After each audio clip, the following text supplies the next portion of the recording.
हिंदी में यूपीएससी की तैयारी से संबंधित प्रोग्राम्स को देखने के लिए सब्सक्राइब करें स्टडी IQ IAS हिंदी।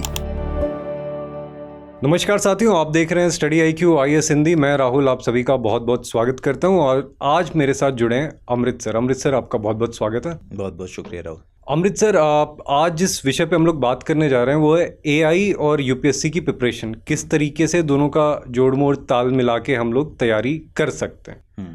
तो सबसे पहला सवाल तो यही है कि AI आ गया है, एक रियलिटी है, लेकिन एस्पिरेंट्स का कुछ घड़ा ऐसा है जो अभी तक इसको मानने को या अपनाने को तैयार नहीं है। वो खुद में कितना सही है कितना गलत है? देखिए, हर बदलती तकनीक के साथ आपको मान तो लेना ही चाहिए कि वो तकनीक आ चुकी है। आंख बंद कर लेना कबूतर की तरह कि सामने बिल्ली है फिर भी आंख बंद कर लेंगे तो ज़िंदगी बचेगी नहीं। तो इसलिए आंख खोल कर रखिए और उस तकनीक के बारे में इतनी जागरूकता बना लीजिए जितनी आपकी रिक्वायरमेंट है। आप AI के कोई प्रकांड विद्वान हो जाएं ऐसी अभी आपकी ज़रूरत नहीं है। एस्पिरेंट्स के लिहाज से अभी उतना बड़ा इस्तेमाल नहीं हुआ है क्योंकि एक्यूरेसी का लेवल कंटेंट में इतना ज़्यादा नहीं है, लेकिन हाँ इस्तेमाल किया जा सकता है काफ़ी हद तक। जैसे आज की तारीख में कोई स्टूडेंट अगर ये चाहता है कि मैं कुछ क्वेश्चंस चाहता हूँ, 25, 30, 50 क्वेश्चंस जो मैं एक किसी पर्टिकुलर टॉपिक से चाहता हूँ, लेट्स से मैं प्रस्तावना पर 50 क्वेश्चंस चाहता हूँ, तो आपको कुछ नहीं करना है। आप AI का इस्तेमाल कीजिए, ग्रुप का इस्तेमाल कीजिए, ChatGPT का इस्तेमाल कीजिए। इसमें कोई दिक्कत की बात नहीं, बहुत स्टैंडर्ड बनाकर दे देगा, वहाँ आप यूज़ कर सकते हैं। कंटेंट में क्या होता है, क्योंकि AI अभी भी इवॉल्व ही हो रहा है, टाइम लगेगा। एक्यूरेसी के लेवल पर थोड़ी मुसीबत ये है कि वो जब 25 साइट्स खंगालता है तो कई बार आपको मिस इन्फॉर्म कर देता है, मिस इन्फॉर्मेशन देता है, या फिर कई बार ऐसी भी जानकारी देता है जिसमें बहुत पुरानी जानकारी है, अपडेशन नहीं है। लेट्स से सुप्रीम कोर्ट के किसी मामले पर वर्डिक्ट की बात करेंगे और AI ने आपको 90s के किसी केस के बारे में रेफरेंस दे दिया, लेकिन लेटेस्ट का रेफरेंस नहीं दिया क्योंकि उसका अभी अपडेशन नहीं हुआ है, तो फिर वहाँ दिक्कत आ जाएगी। तो सावधानी से इस्तेमाल करने की ज़रूरत है, लेकिन हाँ बिल्कुल अनअवेयर रहिए, ये ठीक नहीं है। और इसी में सर एक दूसरा घड़ा भी आता है जो कम्प्लीटली सब कुछ छोड़ छाड़ के, चाहे स्टैंडर्ड टेक्स्ट बुक हो, चाहे जो नॉर्मल रूटीन की चीज़ें जो पढ़ना होता है, चाहे अखबार ही क्यों ना हो, वो सब छोड़ के सब कुछ अब तो AI ही है, AI ही नैया पार लगाएगा। तो इस कंडीशन में ये होगा कि इसको मैं आपको एक दूसरे एग्जाम्पल से समझाता हूँ कि आपका जो बचपन गुजरा और अब के समय में जो छोटे बच्चे परवरिश हो रही है उसमें एक बड़ा अंतर है। बड़ा अंतर क्या है? आपको शुरू से ही डिसीजन लेने के लिए मजबूर किया गया और काम करने पर भी मजबूर किया गया। खेलने में भी आपको अपना दिमाग लगाना था। अगर किसी बच्चे का दिमाग आप लगातार डायरेक्ट करते रहिए, ये मत करो, वो मत करो, ऐसे मत करो, यहाँ नहीं जाना है, ऐसे मत खाओ, या खिलाते रहिए, उसको स्पून फीडिंग करते रहिए, उसको हर कदम पर बताते रहिए कि उसको क्या करना है, क्या कपड़ा पहनेगा, क्या खाना खाएगा, ये मत खाओ, ये तुम्हारे लिए अच्छा नहीं है, ये वाला खाओ, नाली में हाथ मत डाल देना। हमें तो कोई पूछने वाला था नहीं, हमने तो नाली में से हाथ डाल के निकाल लिए बॉल। अनहाइजेनिक है, हाइजेनिक है, सब तो बहुत बात की बात है, हाइजेनिक शब्द सुनने में आया। लेकिन हुआ क्या? हुआ ये कि आपने डिसीजन मेकिंग के काम में बचपन से ही अपने आप को लगाया था, आप मंदबुद्धि नहीं हुए। अगर किसी बच्चे की सहूलियतें बहुत ज़्यादा हैं, बताने के लिए 4 नौकर रख दीजिए, हर कदम पर बताने वाला हो। माँ बाप ऐसे हों कि स्पून फीडिंग कराते हों, उसको हाथ से चम्मच उठाकर खाने की ज़रूरत नहीं है, वो बच्चा दिव्यांग न होते हुए भी दिव्यांग की तरह हो जाएगा। वही है ChatGPT तो इसमें या AI। तो इसमें आपको नहीं लगता है कि जिसकी ज़्यादा डिपेंडेंसी है, कॉमन सेंस की क्षति हो जाएगी? वही मैं कह रहा हूँ कि वो ना चाहते हुए भी वैसा हो जाएगा। क्यों? क्योंकि जो मानवीय तरीके से होना चाहिए था, मानव के द्वारा होना चाहिए था, मानवीय यहाँ ह्यूमैनिटेरियन वाला नहीं है, इंसान के द्वारा होना चाहिए था। आपको खुद से डिसाइड करना चाहिए था। आपने एक चैप्टर पढ़ा है, इस चैप्टर का एप्लीकेशन क्या होगा, ये आपको खुद आपका दिमाग का डिसीजन होगा। अभी वो समय नहीं आया है कि किसी रोबोट को कहा जाए कि तुम ही IAS हो। इंसान को बनाना है ना IAS, तो IAS इंसान को बनाना है तो दिमाग भी इंसान का ही चलेगा। डिसीजन मेकिंग तो यही है इंसान। जिस दिन वो नौबत आ जाएगी कि यही रोबोट IAS है तो IAS का पद खत्म कर दिया जाए, तब ये ज़रूरत खत्म हो जाएगी।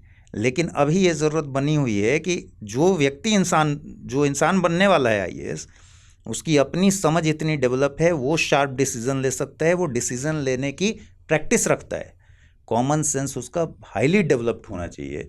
इस सारी पढ़ाई लिखाई के बाद आपको पता है कि जब ट्रेनिंग होता है, इन सब के बाद इतिहास काम नहीं आता, कॉमन सेंस काम आता है और आगे की ट्रेनिंग काम आती है। यहाँ आपको अगर सिर्फ आप एआई पर डिपेंडेंसी रखते हैं तो आपको पंगु बना देगा एआई। आप सोचने समझने की क्षमता उतने अच्छा डेवलप नहीं कर पाएंगे और फिर ये एग्ज़ाम निकालना मुश्किल हो जाएगा।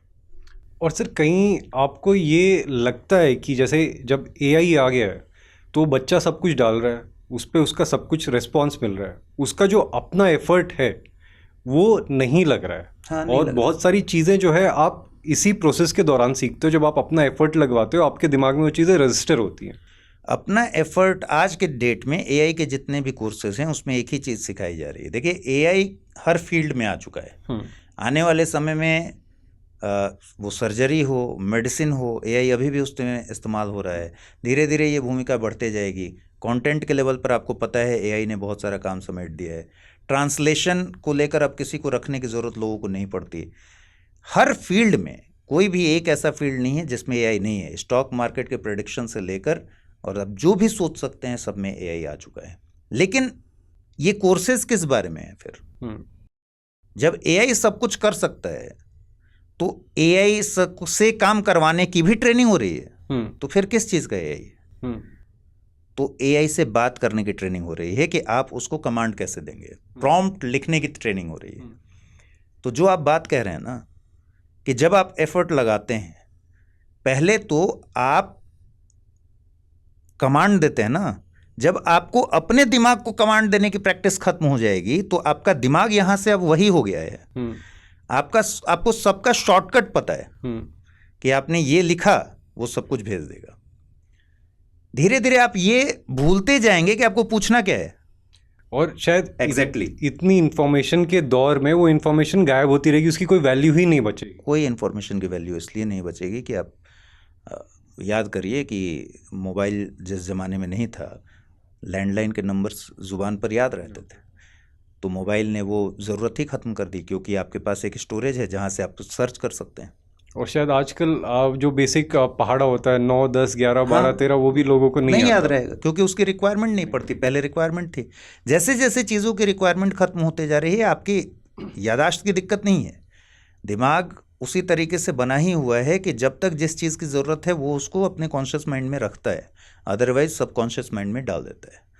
तो सबकॉन्शियस माइंड में धीरे धीरे ये चला जाएगा कि आप अभी की जो पढ़ाई करने का तरीका है वो अगर सबकॉन्शियस माइंड में चला गया तो फिर एआई ड्रिवन आप एग्ज़ाम नहीं दे पाएंगे। अभी 5 साल ऐसी स्थिति नहीं आने वाली है कि एआई ड्रिवन एग्ज़ाम होने वाला है। इसी को आगे लेके चलते हैं। मान लेते हैं कि आपने अपने आप को इस तरीके से अभ्यास किया, आप जाके प्रीलिम्स दे रहे हो, तो प्रीलिम्स में सवाल आएगा, उस टाइम पे तो नहीं यूज़ कर सकते हो, उस टाइम पे तो अच्छा सर अच्छा मेंस लिखने की प्रैक्टिस खूब कीजिए आप एआई से, लेकिन क्या आंसर राइटिंग आपको एआई से करना है? वहाँ जाकर बना बनाया आंसर आ जाएगा। आपका दिमाग कभी इस बात की प्रैक्टिस नहीं कर पाएगा कि इस आंसर में डिमांड क्या है, कैसे फ्रेम करना है, किन बातों को लिखना है, क्या हटाना है, इस बात की प्रैक्टिस नहीं कर पाएगा। इनफैक्ट से सवाल भी यही था कि एआई का यूज़ अगर स्टेजेस वाइज तोड़ लें हम लोग, प्रीलिम्स में आपको कहाँ लगता है किस तरीके से किया जा सकता है? प्रीलिम्स की खास प्रीलिम्स में मैं कहूँगा कि इसका सबसे अच्छा इस्तेमाल जहाँ एक्यूरेसी भी ठीक आ रही है, एक आध क्वेश्चंस में कहीं कुछ गड़बड़ होता है उसको छोड़ दीजिए।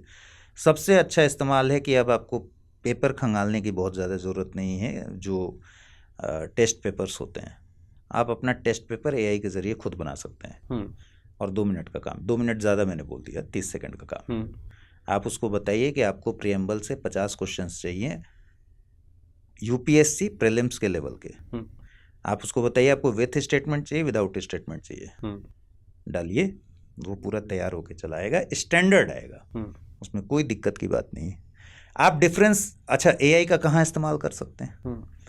जहाँ मैन्युअली काम करना मुश्किल था वहाँ आप एआई का इस्तेमाल कीजिए। जैसे प्रेसिडेंट और वाइस प्रेसिडेंट को लेकर कॉन्स्टिट्यूशनल जितने प्रोविजंस हैं उसमें डिफरेंस कहाँ कहाँ है, एग्जैक्टली पिन पॉइंट डिफरेंस मुझे चाहिए, तो वो बताएगा। आप कहिए कि दिल्ली और बिहार के जो एडमिनिस्ट्रेशन है या काउंसिल ऑफ मिनिस्टर्स के लेवल पर हो या फिर स्टेट के पूरे फंक्शन के लेवल पर हो, आप उससे पूछे कि इसमें अंतर क्या है, कॉन्स्टिट्यूशन में क्या अंतर है, वो बताएगा कि भाई बिहार के सीएम को अपॉइंट करता है गवर्नर, दिल्ली के सीएम को अपॉइंट करता है प्रेसिडेंट। ये क्वेश्चन है कि यहाँ गलती हो सकती है। भाई कभी बच्चे को कंफ्यूजन कहाँ होगा, अच्छा दिल्ली के सीएम को प्रेसिडेंट अपॉइंट करता है और दिल्ली के मिनिस्टर्स को प्रेसिडेंट।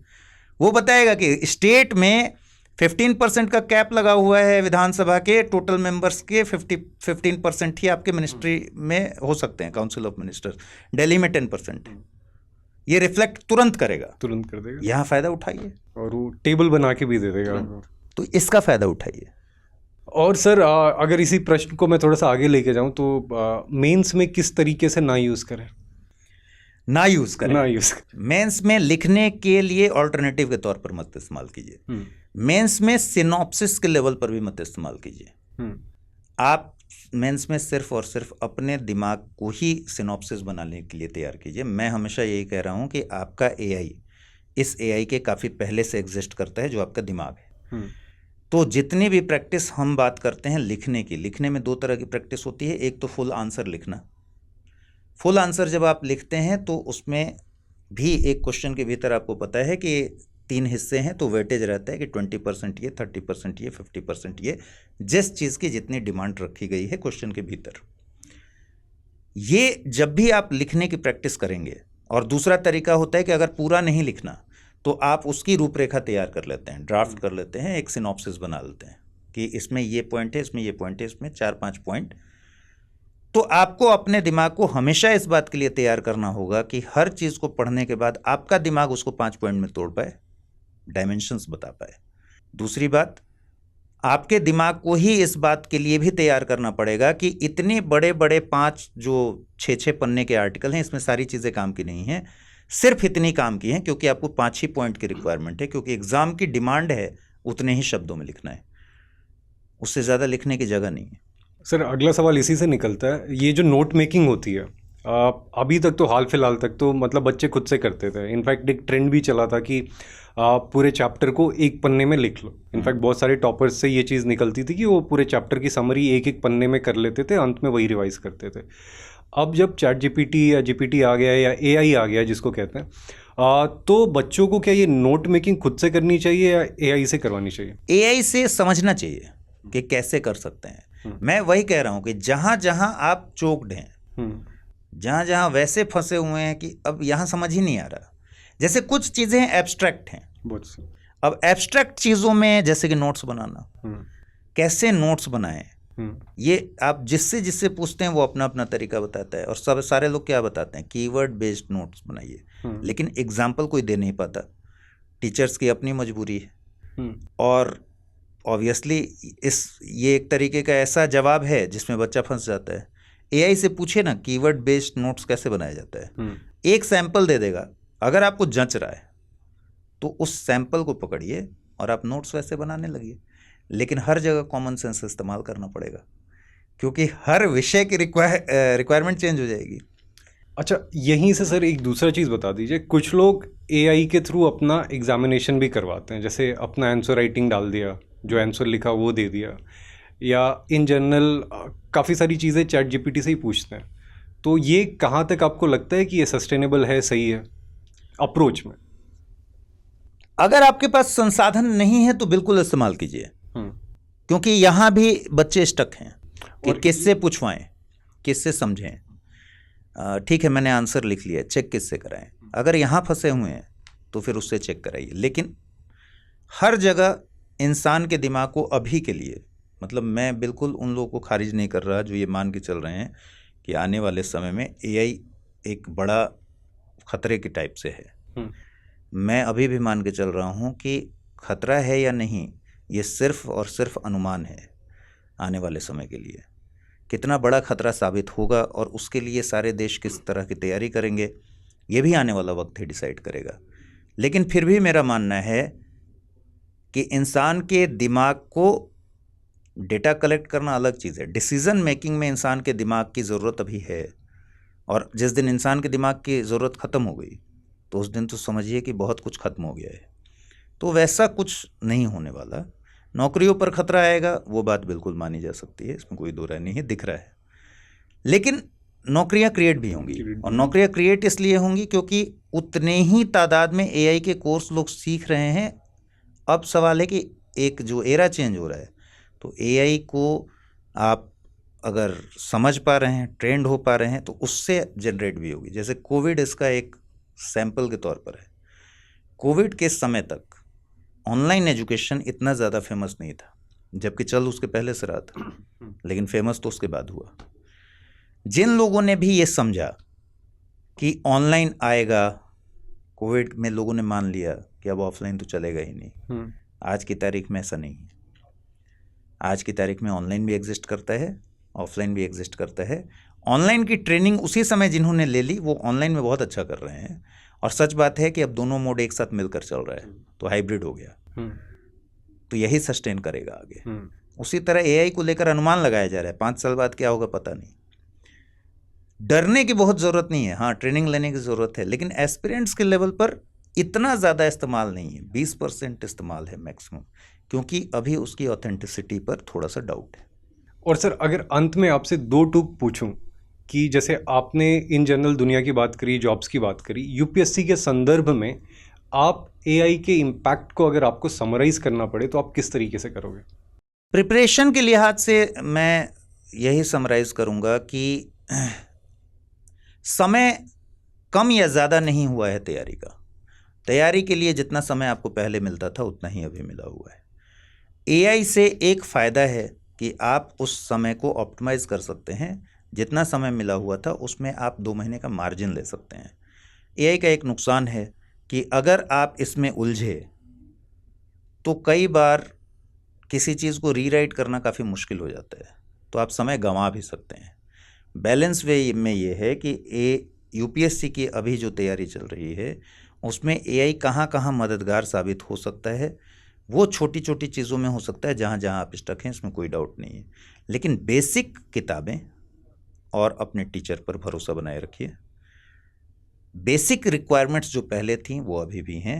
एडिशनल सपोर्ट के लिए एआई आपका काम आ सकता है। जहाँ जहाँ आप ज़्यादा टाइम लगाते थे वहाँ आप उतना टाइम मत लगाइए, वो बेवकूफ़ी हो जाएगी। तो ओवरऑल प्रिपरेशन पर इतना ही का फ़र्क आएगा, अदरवाइज़ सारा फ़र्क तो यहीं पड़ने वाला है। इसको हमेशा एकदम बनाए रखिए, यही आपका एआई है। तो अमृत सर, मुझे लगता है कि इससे अच्छा कोई मैसेज नहीं हो सकता है। एआई एक हेल्पिंग टूल होगा जो आपका समय कम कर देगा, आपकी स्पीड बढ़ा देगा, और हो सकता है आपकी हेल्प कर दे जहाँ पे आपको कंटेंट नहीं मिल रहा था या कोई सहूलियतें आपको नहीं थी। अदरवाइज़ आज भी जो डिपेंडेंसी है मेरे ख्याल से standard text book, standard reference और जिस तरीके से पढ़ते आ रहे हैं उस पर डिपेंडेंसी मतलब उसको उसी तरीके वही से अभी जब तक यूपीएससी ना ये कहते कि आपकी रिक्वायरमेंट है एआई बेस्ड नॉलेज आपके सिलेबस का पार्ट है, एआई पर आपको ये चीज़ें आनी चाहिए, तब तक आप निश्चिंत रहिए। यूपीएससी जब तक चेंज नहीं कर रहा है आप भी चेंज मत हुई, इसके बाद बहुत काम आएगा एआई। और सर मेरे को लगता है इस पॉडकास्ट को अंत करने का सबसे अच्छा सवाल यही होगा आपसे, क्या यूपीएससी को एआई को यूपीएससी के सिलेबस में डाल देना चाहिए? अब तो देखिए यूपीएससी के रिफॉर्म्स पर बात चली जाएगी, तो यूपीएससी को बहुत सारे रिफॉर्म्स करने चाहिए। इस चीज़ पे, इस पॉडकास्ट में केवल इस पे टिप्पणी कर दीजिए, बाकी चीज़ों पे फिर से बात कर लेंगे। मेरे ख्याल से ये बहुत अभी प्रीमैच्योर स्टेज है जब हम कहेंगे कि एआई को आप सिलेबस का पार्ट बनाइए कहीं भी। एआई खुद इवॉल्व हो रहा है और एआई का भविष्य अभी बहुत साफ नहीं दिख रहा है। जो भी है, आप एआई बनाने वालों से लेकर, और सारे इंटरव्यूज़ में पढ़ता हूँ ऑलमोस्ट, ऑब्वियसली ये बहुत तेज़ी से ग्रो कर रहा है, लेकिन ऑब्वियसली ये बहुत तेज़ी से रिक्वायरमेंट्स भी जनरेट कर रहा है आज के समय में, ये भी बात है। तो एक लॉट जाता हुआ दिख रहा है और नया लॉट आता हुआ दिख रहा है। अभी बहुत जल्दबाजी करना मुश्किल है। ये तस्वीरें 6 महीने साल भर में ज़्यादा साफ हो पाएंगी जैसे जैसे इसकी और कैपेबिलिटी समझ में आएंगी।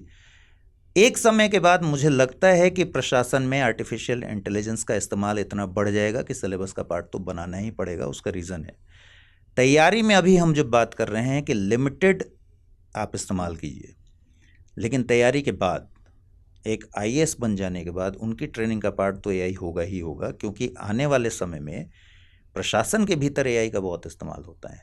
जैसे एस्पिरेंट के लिए मैं बोल रहा हूँ, कंटेंट क्रिएट करने वाले लोगों के लिए इसका इस्तेमाल अब 70% हो चुका है, एस्पिरेंट के लिए 20% है, क्योंकि उनको भटकना भी नहीं है, उनको बेसिक जो किताबें हैं, फंडामेंटल किताबें हैं, उस पर भी रहना है, अपने दिमाग को भी हमेशा रन करते रहना है।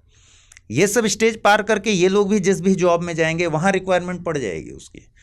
तो जब प्रशासन में रिक्वायरमेंट पड़ेगी तो निश्चित तौर पर करना चाहिए, लेकिन अभी नहीं होगा, शायद वो आने वाले समय में होगा ही। मुझे तो दिख रहा है ऐसा कि आने वाले समय में ये बदलाव भी, और सिर्फ इसी लेवल पर नहीं, शायद स्कूल के लेवल पर, कॉलेज के लेवल पर, हर लेवल पर होगा। चलिए सर, तो साथियों मैं आशा करता हूँ कि इस पॉडकास्ट से आपको हेल्प मिलेगी। एआई से ना तो डरिए और ना ही इसे एकदम से नकारिए, और अगर आप यूपीएससी के छात्र हैं तो जैसा अमृत सर ने कहा 100% डिपेंडेंसी इस चीज़ पे मत रखिए, एक ऑप्टिमम बैलेंस बना के चलिए जहाँ पे ये आपकी मदद करे। अमृत सर, इस पॉडकास्ट में जुड़ने के लिए आपका बहुत बहुत शुक्रिया। आपका बहुत बहुत शुक्रिया। तो साथियों, आपसे फिर मुलाकात करेंगे, तब तक अपना ख्याल रखिए। हिंदी में यूपीएससी की तैयारी से संबंधित प्रोग्राम्स को देखने के लिए सब्सक्राइब करें स्टडी IQ IAS हिंदी।